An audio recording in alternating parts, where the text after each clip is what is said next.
नमस्कार दोस्तों। आज हम करने वाले हैं कक्षा 12वीं रसायन विज्ञान के अध्याय 10 जैव अणु के 25 महत्वपूर्ण वस्तुनिष्ठ प्रश्न। और लास्ट वाले जो 10 प्रश्न हैं वो अति महत्वपूर्ण हैं, इसलिए वीडियो को अंत तक जरूर देखें। तो हम करते हैं अपने वीडियो को शुरू। क्वेश्चन नंबर 1 है, निम्नलिखित में से कौन सा जैव अणु मोनोसैकेराइड का उदाहरण है? तो ऑप्शन नंबर ए है ग्लूकोज, ऑप्शन नंबर बी है सुक्रोज, ऑप्शन नंबर सी है स्टार्च, ऑप्शन नंबर डी है सेल्यूलोज। तो इसका आंसर होगा ऑप्शन नंबर ए ग्लूकोज। जो ग्लूकोज है वो मोनोसैकेराइड का उदाहरण है। अब कमेंट सेक्शन में ग्लूकोज का सूत्र लिख के बताइए क्या होता है। क्वेश्चन नंबर 2, प्रोटीन किससे निर्मित होते हैं? तो प्रोटीन का जो निर्माण है वो किस अम्ल से होता है? तो ऑप्शन नंबर ए एमिनो अम्ल, option number B nucleotide, option number C बसी अम्ल, ऑप्शन नंबर डी ग्लिसरॉल। तो इसका सही आंसर होगा ऑप्शन नंबर ए एमिनो अम्ल। क्वेश्चन नंबर 3, निम्नलिखित में से कौन सा वसा या फैट का मुख्य घटक है? तो वसा या फैट का मुख्य घटक कौन सा है इनमें से? तो इसका आंसर होगा ऑप्शन नंबर ए ग्लिसरॉल और बसी अम्ल। क्वेश्चन नंबर 4, न्यूक्लिक अम्लों का निर्माण किन उप एककों से होता है? तो जो न्यूक्लिक अम्ल है इनका निर्माण किन उप एककों से होता है? तो ऑप्शन नंबर ए है एमिनो अम्ल, ऑप्शन नंबर बी है न्यूक्लियोटाइड, ऑप्शन नंबर सी है शर्करा, ऑप्शन नंबर डी है बसी अम्ल। तो इसका आंसर होगा option number B nucleotide. Question number 5 है, निम्नलिखित में से कौन सा विटामिन है जो जल में विलेय होता है? तो इसका आंसर होगा option number C vitamin C जल में विलेय होता है। विटामिन सी का आप रासायनिक नाम मुझे कमेंट सेक्शन में बताएंगे क्या होता है, क्योंकि ये भी पेपर में पूछ लिया जाता है। और दोस्तों, अगर आपने अभी तक वीडियो को लाइक नहीं किया है, वीडियो को लाइक कर दीजिए और चैनल को सब्सक्राइब करना मत भूलना। क्वेश्चन नंबर 6, निम्नलिखित में से किसे जीवन का आधार अणु कहा जाता है? तो इसमें से ऑप्शन नंबर डी कार्बोहाइड्रेट को जीवन का आधार अणु कहा जाता है। ये एक वाक्य में उत्तर में भी पूछ लिया जाता है, इसलिए आप इसे अच्छे से याद कर लें। और इसकी पीडीएफ आपको टेलीग्राम पर मिल जाएगी, तो टेलीग्राम चैनल भी ज्वाइन कर लीजिए। क्वेश्चन नंबर 7, स्टार्च किसका बहुलक है? तो इसका आंसर होगा ऑप्शन नंबर ए ग्लूकोज। जो स्टार्च होता है वो ग्लूकोज का बहुलक है। प्रश्न क्रमांक 8, सेल्यूलोज का अणुसूत्र क्या है?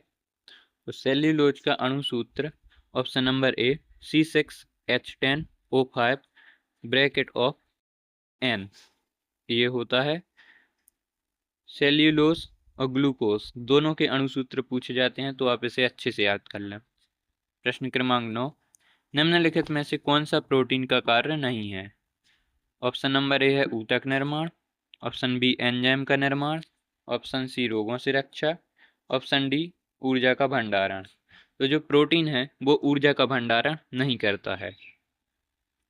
प्रश्न क्रमांक 10, निम्नलिखित में से कौन सा डीएनए में पाया जाने वाला नाइट्रोजी क्षार नहीं है? तो डीएनए में क्या नहीं पाया जाता? तो डीएनए में यूरेसिल नहीं पाया जाता, ऑप्शन नंबर डी। प्रश्न क्रमांक 11, निम्नलिखित में से कौन सा वसा में घुलनशील विटामिन है? तो निम्नलिखित में से वसा में घुलनशील vitamin option number D vitamin A है। और बाजू में आपको लिखा दिख रहा होगा फैट सॉल्यूबल विटामिन कौन कौन से हैं? तो विटामिन ए, डी, ई और के फैट में घुल जाते हैं। और जल में विलेय विटामिन अलग हैं जो हम पीछे पढ़ चुके हैं, जैसे विटामिन सी। निम्नलिखित में से कौन सा न्यूक्लिक अम्ल आरएनए में पाया जाता है परंतु डीएनए में नहीं पाया जाता? तो हम पीछे पढ़ चुके हैं डीएनए में यूरेसिल नहीं पाया जाता, अतः यह आरएनए में पाया जाता है। ऑप्शन नंबर सी इसका सही आंसर होगा। और आप मुझे कमेंट सेक्शन में आरएनए और डीएनए के फुल फॉर्म लिख के बताइए क्या होते हैं। क्वेश्चन नंबर 13, शरीर में ऊर्जा का त्वरित स्रोत कौन सा है? तो जो शरीर में ऊर्जा का स्रोत है वह है option number A carbohydrate. Carbohydrate किन किन चीज़ों में पाया जाता है ये आप मुझे कमेंट सेक्शन में बताइए। क्वेश्चन नंबर 14, निम्नलिखित में से कौन सा एमिनो अम्ल आवश्यक एमिनो अम्ल है? तो option number A glycine, option B lysine, option C alanine, option D serine. तो इसका आंसर होगा ऑप्शन नंबर बी लाइसिन। जो लाइसिन एमिनो अम्ल है ये बहुत ही आवश्यक एमिनो अम्ल होता है। लाइसिन का फॉर्मूला आपको बाजू में दिख रहा होगा, आप इसे भी अच्छे से नोट कर लें क्योंकि ये भी पूछ लिया जाता है। क्वेश्चन नंबर 15, कोलेस्ट्रॉल का शरीर में मुख्य कार्य क्या है? तो जो कोलेस्ट्रॉल होता है उसका शरीर में मुख्य कार्य क्या है? तो इसका आंसर होगा ऑप्शन नंबर सी, कोशिका झिल्ली की संरचना में सहायक होता है। और कोलेस्ट्रॉल का सूत्र बाजू में आपको दिख रहा होगा। कोलेस्ट्रॉल में OH समूह जुड़ा रहता है, OH क्रियात्मक समूह एल्कोहल का होता है। प्रश्न क्रमांक 16, निम्नलिखित में से कौन सा जैव अणु ऊर्जा का प्रमुख स्रोत है? तो ऊर्जा का प्रमुख स्रोत हम पीछे पढ़ चुके हैं, ऑप्शन नंबर डी कार्बोहाइड्रेट होता है, और यह चावल, गेहूं, अनाज, केला इन सब में पाया जाता है। क्वेश्चन नंबर 17, निम्नलिखित में से कौन सा मानव शरीर में संरचनात्मक कार्य करता है? तो इनमें से मानव शरीर में जो संरचना का निर्माण करता है वह कौन सा तत्व है? तो option number A carbohydrate, option B protein,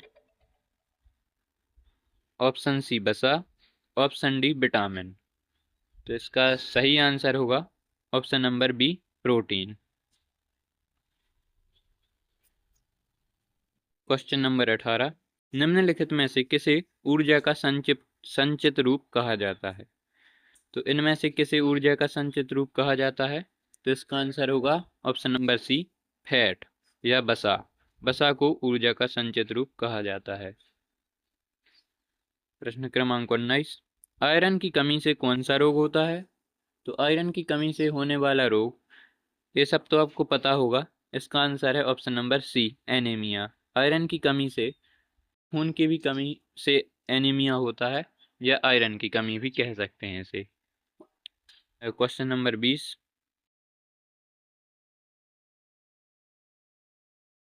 question number 20, निम्नलिखित में से कौन सा विटामिन रक्त के थक्का जमने में सहायक होता है?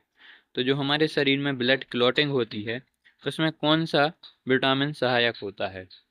तो इसका आंसर होगा ऑप्शन नंबर डी विटामिन के। क्वेश्चन नंबर 21, निम्नलिखित में से कौन सा जीव अणु ऊर्जा का सर्वश्रेष्ठ स्रोत है?